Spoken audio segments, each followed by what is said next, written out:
अनेकदा रस्त्यावरचे कुत्रे गाडीसमोर आल्यावर आपण एमर्जन्सी ब्रेक दाबतो. आपल्यामुळे एखाद्या मुक्या जनावराचा जीव जाऊ नये अशीच आपली इच्छा असते.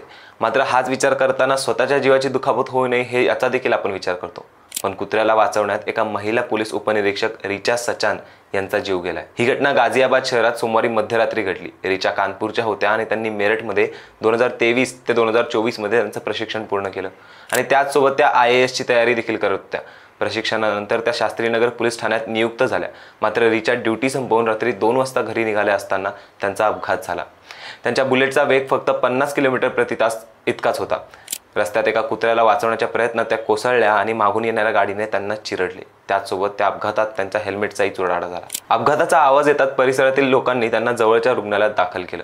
त्यांच्या डोक्याला गंभीर दुखापत झाली होती. डॉक्टरांनी त्यांना तपासून मृत घोषित केलं. मात्र आता कुत्र्यामुळे होणाऱ्या अपघातामुळे सर्वोच्च न्यायालयाने दिलेला आश्रयस्थळी ठेवण्याचा निर्णय हा योग्य होता का? अशा घटना घडल्या की हाच विचार मनात येतो.